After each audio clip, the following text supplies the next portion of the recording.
Oh, Cuba, uno de los países más adorados por los socialistas de Starbucks, por esos jóvenes adultos que viven de lujo en países capitalistas, pero que ni de locos se irían a vivir a un país como Cuba. Un país que lleva más de 60 años viviendo en dictadura, un país donde las necesidades más básicas se convierten en un lujo. Iniciemos.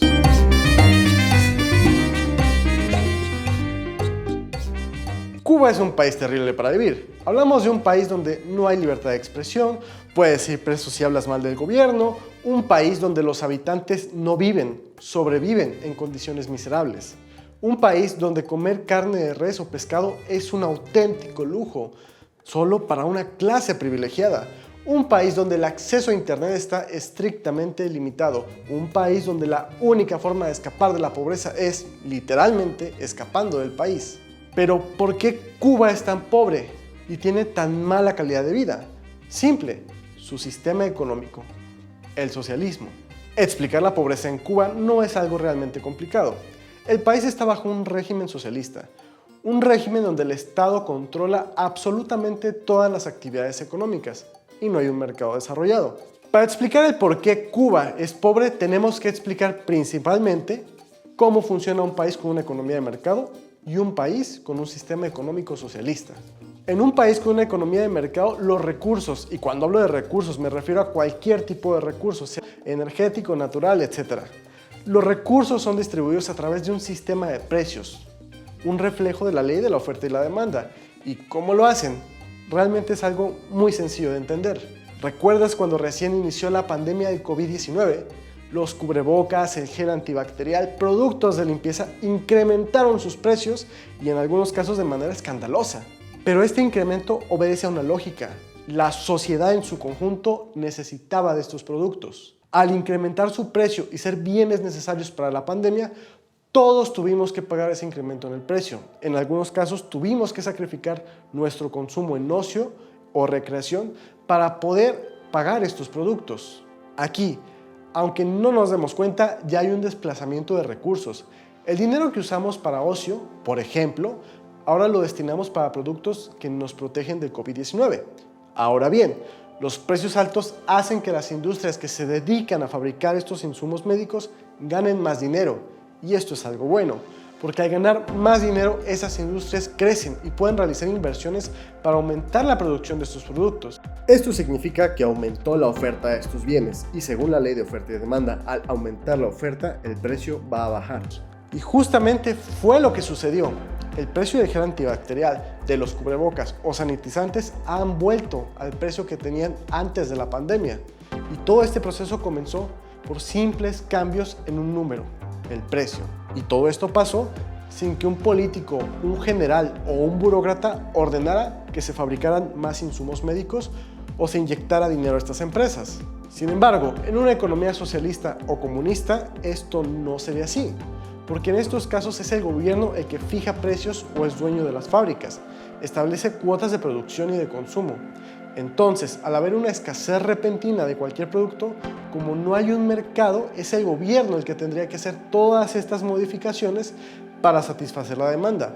Tendría que modificar, para empezar, el presupuesto de egresos y decidir en qué ramos va a haber un recorte. Recordemos que en una economía de mercado nosotros decidimos qué dejamos de consumir según nuestras propias prioridades. En una economía socialista, el gobierno decidiría esto por ti y lo aplicaría de manera general. Todo esto sería muchísimo más lento que en una economía de mercado también. Y esto solo fue un ejemplo de cómo el mercado, a través del sistema de precios, orienta los recursos de un lugar a otro para satisfacer las necesidades de la sociedad. Sin embargo, todos los días los precios se mueven en millones de productos, de servicios, y esto no se detiene. ¿Tú crees que los políticos serían capaces de movilizar recursos a tantos lugares tan rápido para satisfacer la demanda de la población? La respuesta es que no. Un gobierno siempre será incapaz de predecir las necesidades de los consumidores y por lo tanto también de distribuir los recursos adecuadamente para satisfacer las necesidades. En una economía de mercado hay millones, literalmente millones de planificadores. Los individuos son quienes planifican. En cambio, en una economía socialista, el gobierno centraliza todos estos millones de planes de todos los individuos y los tiene que adaptar a un presupuesto general. Pero esa no es la única razón por la que Cuba es pobre. También está el tema de la creación de empresas, porque verás, en Cuba no es posible emprender. El emprendimiento es la base de la riqueza de cualquier país. El economista Josep Alois Schumpeter ponía al emprendedor como el centro del desarrollo económico. Los emprendedores son los que se encargan de innovar. Los emprendedores son capaces de identificar las nuevas necesidades de los habitantes y satisfacerlas. Tener un país con instituciones que impulsen el emprendimiento es algo vital para el crecimiento económico y el desarrollo humano. Pero este no es el caso de Cuba.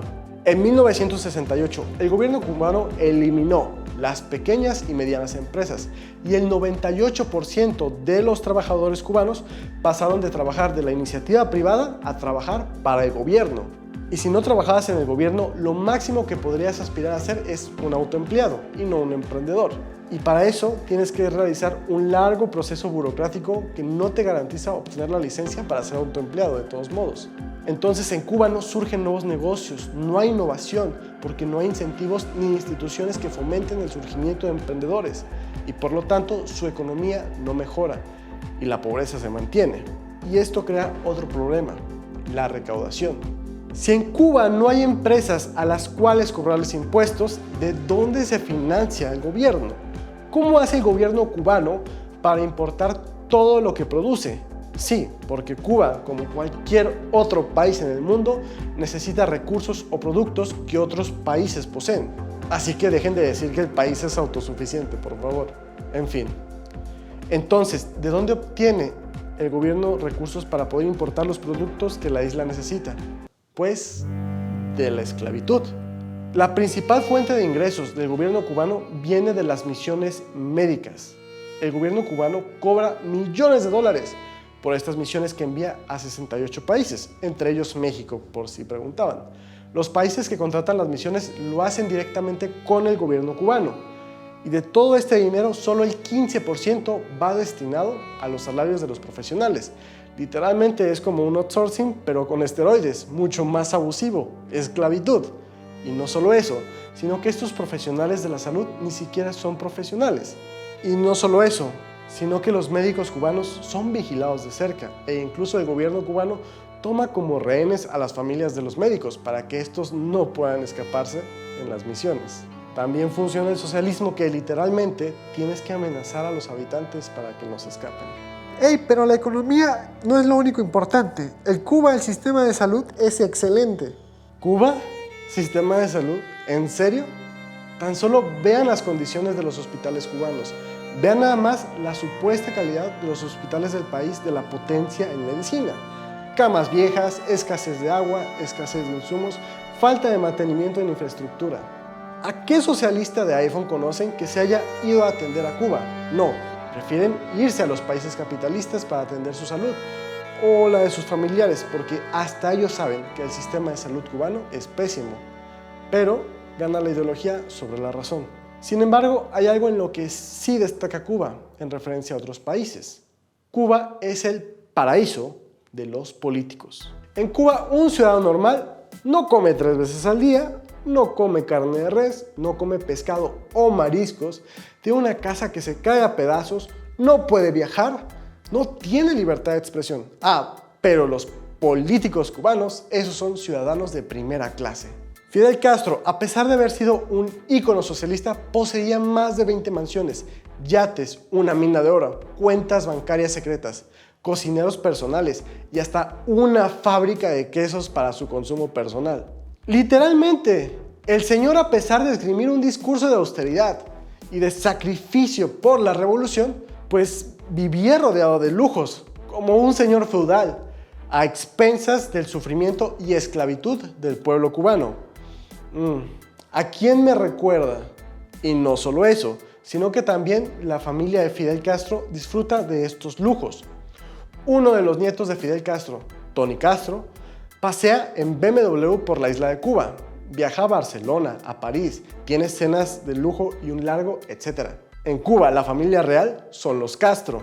¿A qué familia presidencial me recuerda a eso.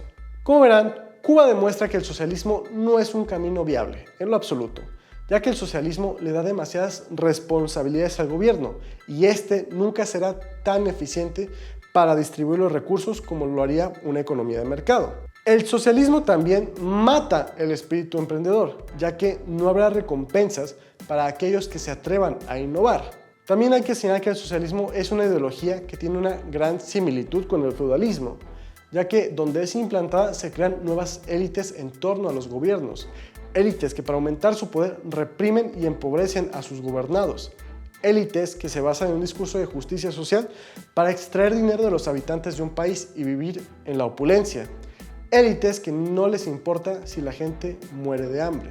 Y a pesar de todas estas evidencias, todavía hay personas que creen que de alguna manera el socialismo puede ser una vía. Mientras los cubanos mueren de hambre, en México tenemos influencers que promocionan el socialismo y defienden al gobierno cubano. Sí, ustedes basura saben quiénes son. Y recuerda, en el capitalismo los lujos se convierten en necesidades, pero en el socialismo las necesidades se convierten en lujos. ¿Conocías todo esto de Cuba? ¿Alguna vez has visitado la isla? Y si sí, ¿qué te pareció? Deja tu opinión en comentarios. Yo soy Arturo Herrera y muchísimas gracias por estar aquí.